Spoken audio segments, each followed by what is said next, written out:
My wife ignored me while I was dying, so I gave her a birthday gift she'll never forget. Before we begin, please consider hitting that like button and subscribing. It really helps this channel grow. And trust me, you'll want to hear this one through to the very end. The day my life nearly ended began with a screech of tires and shattered glass.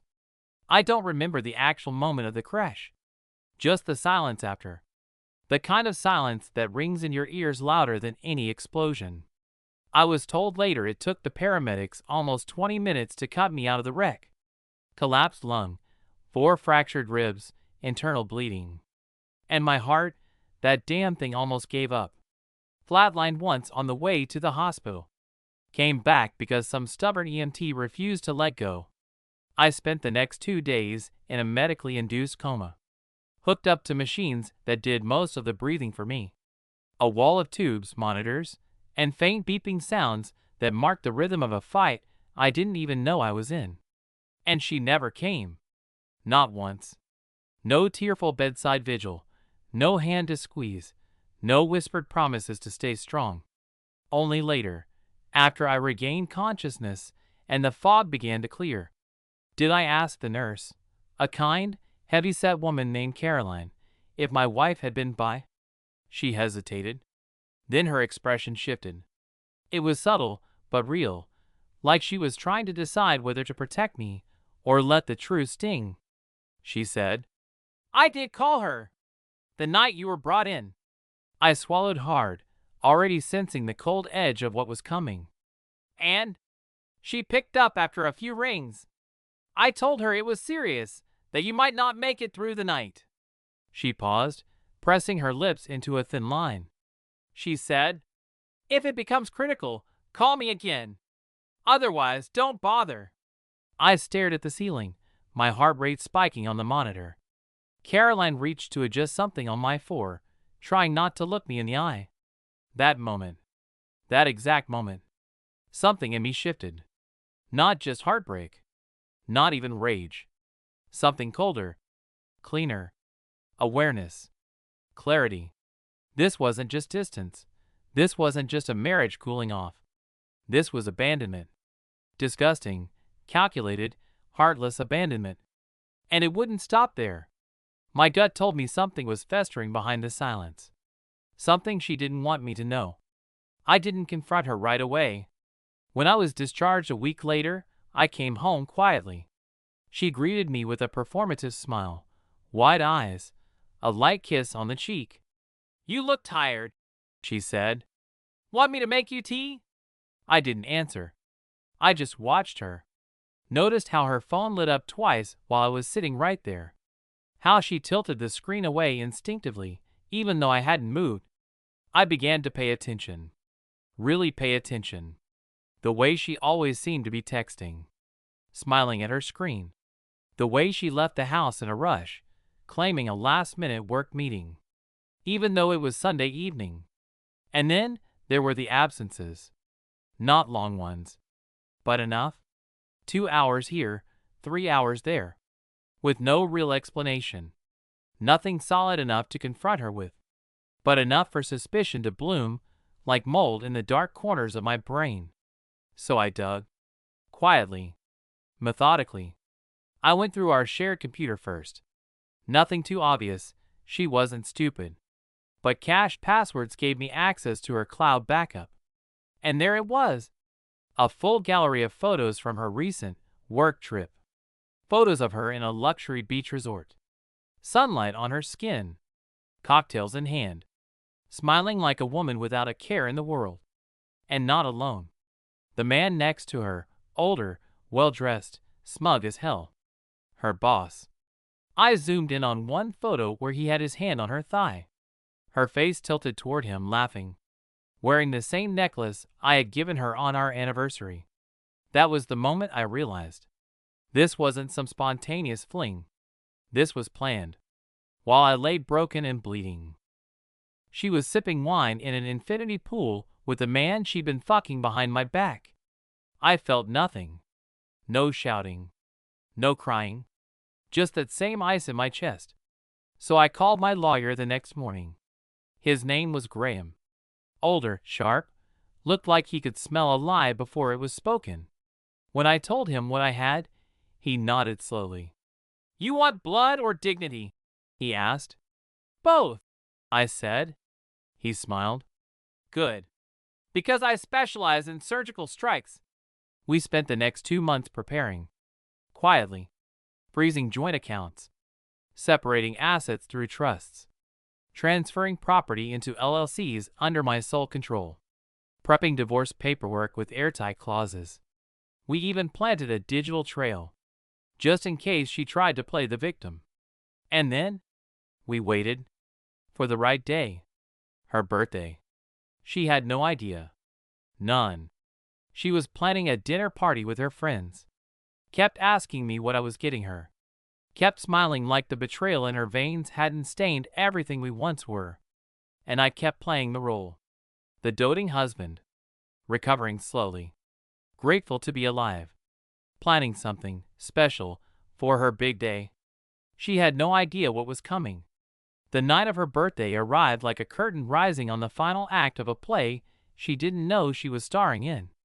She wore a sleek black dress, low cut, deliberate. That same necklace again, the one I now couldn't look at without hearing him laugh. Guests were due to arrive in an hour. The house smelled of vanilla candles and roasted duck. A bottle of wine had been opened, the expensive one. The one she used to say was only for special occasions. I told her I had a private gift to give her before everyone showed up. She looked amused, maybe even excited. She followed me to the study, heels clicking softly against the hardwood floor. I handed her a wrapped box, no words, just a faint smile on my face. She opened it slowly, savoring the moment like it was some romantic gesture. She lifted the lid. Inside was a neatly arranged stack of printed photographs. Photos of her and her boss on the beach.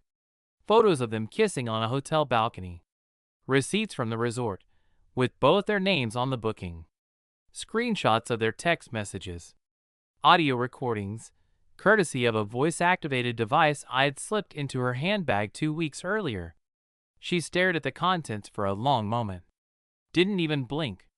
Then she looked up, face blank.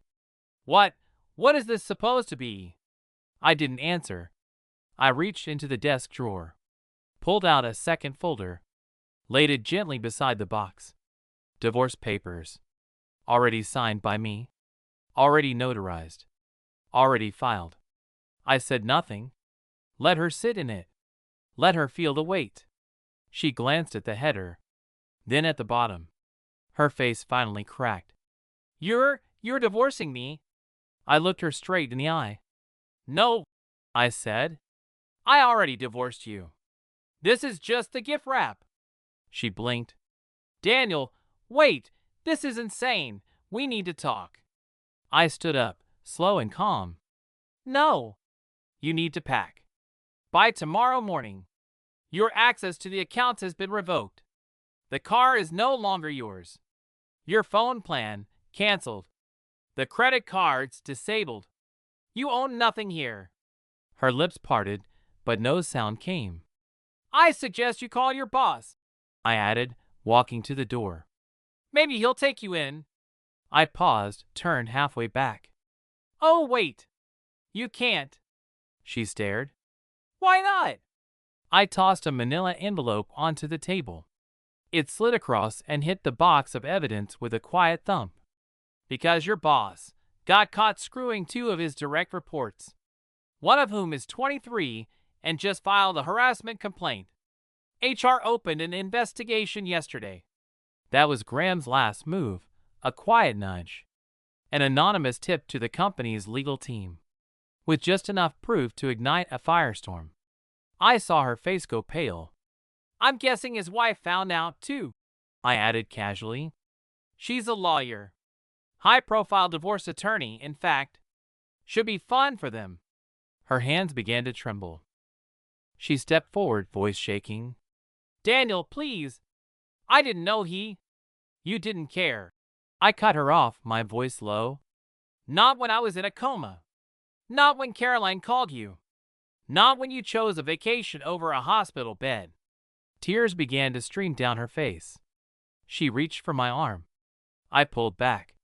No! She stood frozen, lips quivering, eyes wide and desperate. Where am I supposed to go? She whispered. That's not my concern, I replied. It stopped being my concern the second you hung up on a dying man. She covered her mouth, stumbled back into the chair.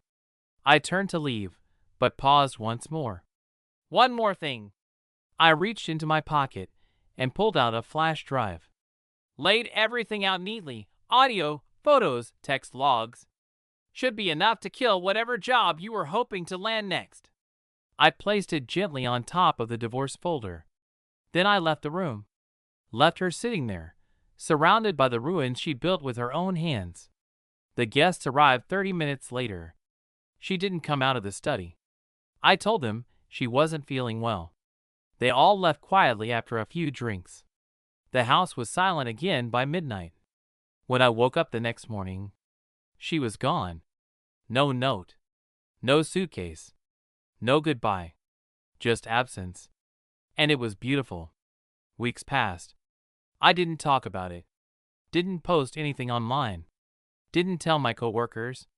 Didn't give the world a damn thing to gossip about. But it found out anyway. It started small. A coworker of hers quietly asked around if she was still at the firm. She wasn't. Then someone from HR leaked part of the internal memo.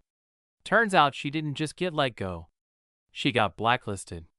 Not just because of the affair, but because of everything else they dug up while investigating. Undisclosed financial gifts. Manipulated performance reviews for close friends.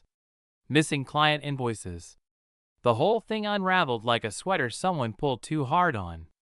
She'd built a network of lies, and every string led straight back to her. Meanwhile, I was rebuilding. And this time, I was doing it for me. I went back to physical therapy full-time. Started walking again without the cane. I began eating right. Sleeping without nightmares. Waking up without that awful weight on my chest. I even took a trip, solo, to the place we were supposed to honeymoon. Stood on a cliffside in Santorini. Looked out over the water and just breathed. It felt like I'd been underwater for years, and now I was finally surfacing. My friends, real ones, stood by me. My sister flew in and stayed for a week. My parents, once cold and formal, embraced me like they hadn't since childhood. Even my dog seemed to sense it. He stopped flinching when she wasn't around. Peace came slowly, but it came. And while I was healing, she was sinking. The house she moved into, a tiny studio on the outskirts of the city. The car she drove, borrowed from a cousin she ghosted for 5 years. The jobs, temporary, inconsistent, humiliating. Every door she knocked on closed faster than the last. Not because I made calls. I didn't need to.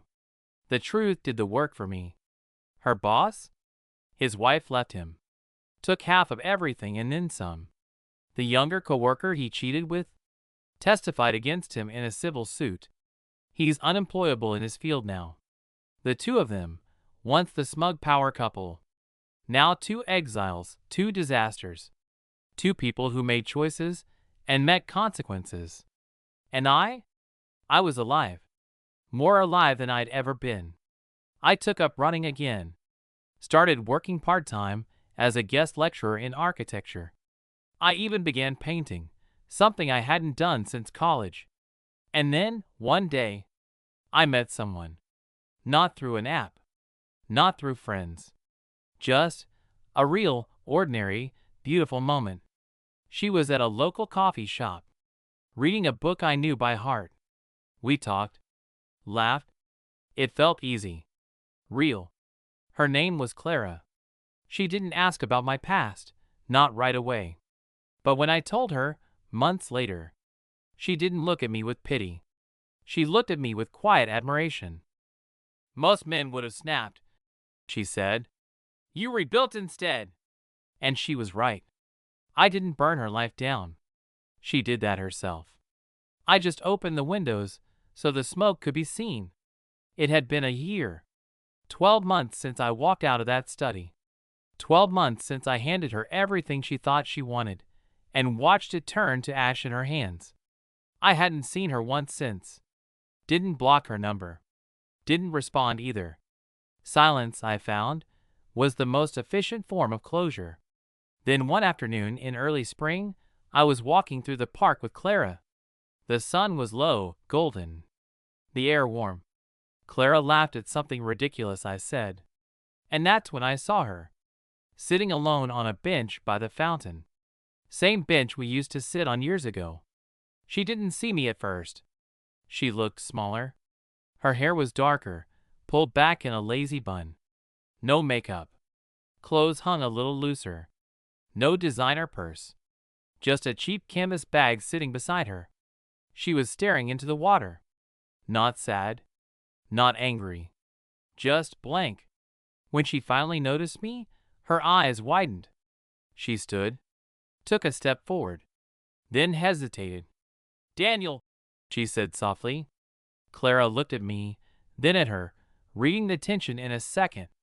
"I'll wait by the coffee cart," she whispered. I nodded. And then, for the first time since that night, I faced her. She looked at me like she was seeing a ghost. Her voice trembled. I heard you got remarried." I nodded. "She's lovely," I said. "She makes me laugh." A flicker passed through her eyes. I didn't ask how she was. I didn't need to. She stood there, twisting her fingers, like she didn't know how to start. "I lost everything, you know." I didn't answer. She waited. Then, "I know I don't deserve it, but I am sorry." I looked her straight in the eye. "No," I said. "You're not." She blinked. "You're sorry you lost. Not sorry you betrayed." Tears welled up, but I didn't flinch. I wasn't here for her tears. She looked down. "I miss you," she whispered. I tilted my head. "No. You miss what I gave you. The loyalty. The safety. The life you didn't earn." Silence hung between us. Thick. Suffocating. I stepped closer. Leaned in just enough. "I was dying. And you went on vacation. I forgave it the day I woke up and realized I didn't need you to survive." Her lip trembled. And then I said it. The final nail. "You buried me once. But I dug myself out and built a better life on top of your grave." Then I walked away. Back to Clara. To laughter. To peace. To a life built from ashes and made of steel. I didn't look back. She stood there, shrinking, fading, a ghost in the place we used to share. And I kept walking forward. Because the story was over. And the man she tried to erase was finally free.